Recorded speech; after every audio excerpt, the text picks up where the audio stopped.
everyone. Today I am going to be talking about a topic that I feel can kind of be a sensitive topic for women, and well, other than our weight, because that's always a sensitive topic.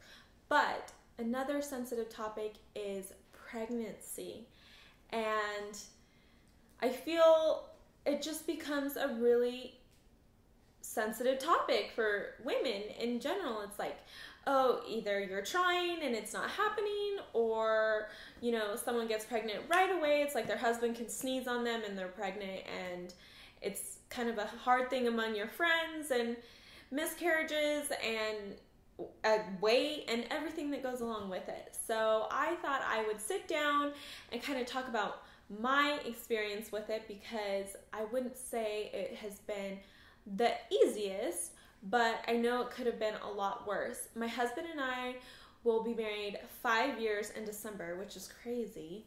But about 6 months after we decided, 6 months after we got married, we decided that we would start trying. And luckily, or we thought luckily, we got pregnant right away. And what are you doing?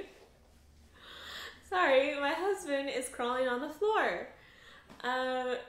Sorry, totally serious, and then that just threw me off. But yes, so 6 months after we got married, we decided to try and get pregnant, and we did. We got pregnant right away, and we were super excited. We told our family and some of our friends. And not too long after that, after my first appointment, I actually miscarried. And it was a really hard thing to go through, and nobody could really relate, and none of my friends knew how to talk to me or handle it. So pretty much everyone was just kind of in silence around me, and it was weird. That's really weird for me. I'm a really talkative person, and I felt like I needed to be verbal about it, but it was something I was still trying to comprehend, because I was mourning something that I never really had. So it just was a really weird kind of time in life. And I ended up going into an emergency D&C after I started realizing that I was miscarrying, because I actually started bleeding pretty heavily in the night. And by the time I got to my OB in the morning, it was awful. I was hemorrhaging really bad. So that's how I actually ended up in a D&C that day, and that helped everything. So that was kind of an unfortunate, series of events. But, we made it through, and it took me a while. It took me a while to even have a thought of trying again, and for fear, that was going to happen. But yeah, so I feel that, it's definitely a personal choice whether or not you want to tell people right away when you find out or not. However, I knew myself, and I knew that if I was going through something that was so traumatic, that I couldn't hold it inside, and I needed everybody to know what was going on. I couldn't imagine going through something like that and having no one know, and then just trying to hide that I was feeling so sad about something. So yeah, that was kind of my experience with that, which wasn't so great.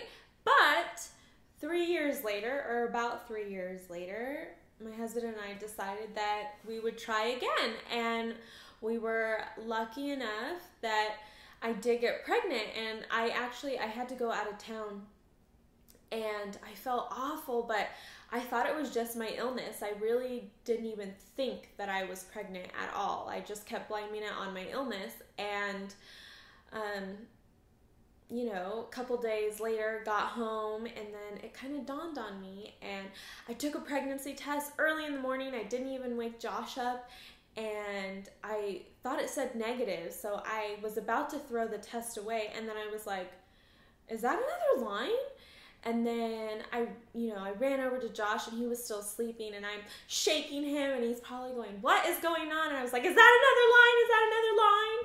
And sure enough, it was. So that was kind of like a whole new thing. Here I am, it's like, you know, the test says positive and I'm pregnant, and it's like, where do you go from here? You know, what happens next? So I had always been told from a really young age that I would probably have a high-risk pregnancy because of my autoimmune illness and everything that I have been through with that. So I have always known going into it that it probably wasn't going to be an easy thing, but children was definitely something that we wanted, and it was worth taking that risk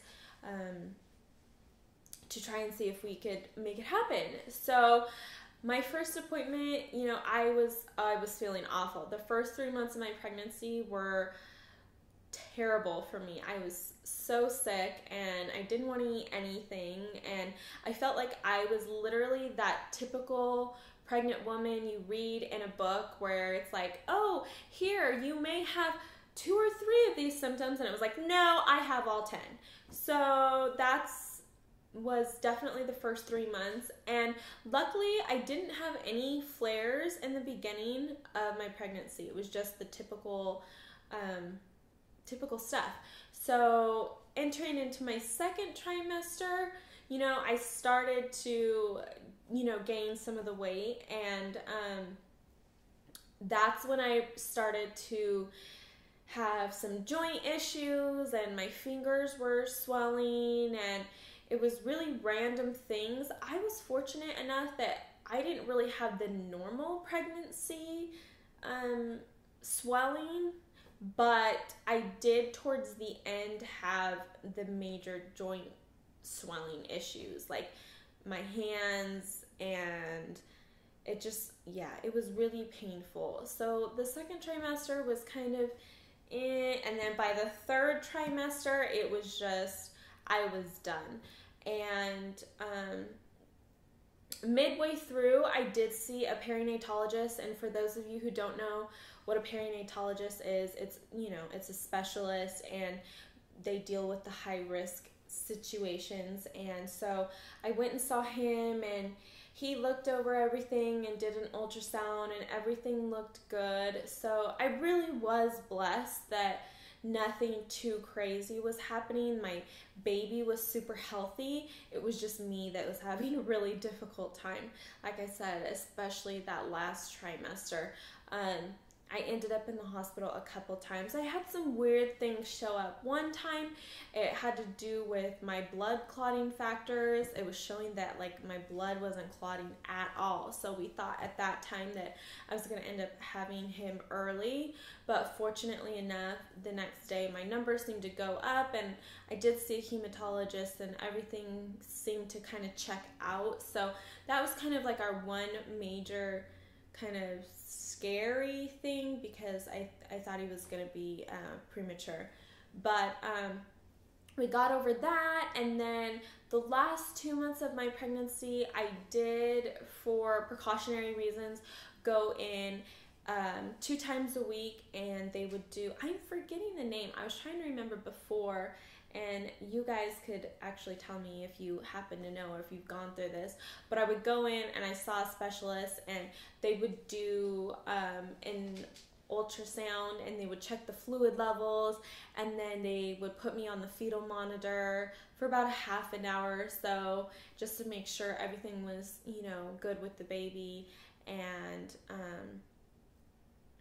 you know, his heart rate and all that stuff. So that was kind of a lot, especially because my doctor, he is a high risk doctor, so we were traveling about, give or take, 30 to 45 minutes each time. So the last 2 months of my pregnancy were really wearing, because I was hurting and I wasn't sleeping, and we were going there so often, and I was having some premature labor signs with contractions and stuff like that, and a lot of it normal, but then I know having the illness definitely made things harder for me. And I know that some women, when they are pregnant, they actually go into like a remission when they're pregnant, and they feel great, but that was definitely not me. But my hope is for the next one that could possibly happen. Yeah, so I would say all in all, we hit a few bumps along the road, but I know that it could have been way worse. And truthfully, I really did kind of set myself up for way worse just because I didn't know what to expect, and everything was just so new, and I was feeling something I had never felt before. So yeah, but after 30 hours of labor, I gave birth to a healthy baby boy, and that's Mr. Riker. And I did have him vaginally. I did have an epidural. That is one thing that I do deal with. I have a leaky heart valve, and I've always ran tachycardia, and that's where your heart rate tends to be on the faster side, and mine gets really fast, and especially when I'm in a lot of pain, it tends to get even faster. So that was one thing that my doctor said to me, was that he really wanted me to have an epidural to keep, the pain under control. And I'm not gonna lie, I'm not one of those women that's like, yeah, I'm gonna do it all natural and be this super mom, and I don't believe in that. I don't think that makes anybody better than anybody else. I feel you should do whatever you feel is best for you. And I mean, I was okay if my baby came out a little extra sleepy. That was just my opinion, if I could be comfortable and okay. And especially because I labored for so long, I can't imagine laboring for 30 hours and then having to push on top of it.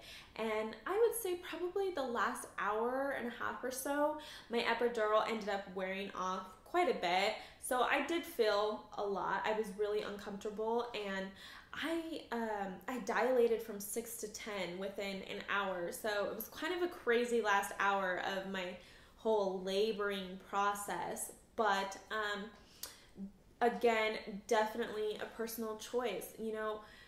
We as women, we have to endure so much, and I feel there's so much pressure, and I feel like there's so much bashing from, other women to working women and non-working women, and whether you can do it all natural or this or that, or if you have to end up in a C-section because your baby's health is at risk, then you know what? Do what's best for your baby. Do what's best for you. Don't let anybody influence your decision. I'm not really one to want to read all these mothering books. That's my opinion. I know it's great for some women, but for me, I tend to worry. And so if I'm going to read, worst case scenario of something that would happen like in the 1%, even though half the time I feel like I do fall in like that 1%, but I felt like I had the knowledge that I needed, and I was just going to kind of let my pregnancy play out the way it was going to. And truthfully, with my labor, I didn't have some sort of labor plan or anything. It was just whatever was going to be best for the baby, and whatever was going to keep me comfortable. So really keep that in mind, and do what's best for you. So yeah, I hope that me sharing this story with you can make you feel calm, or if you've been through it or you're wanting to get pregnant. There's so many great doctors. There's so much more knowledge out there. And yeah, so thanks for watching.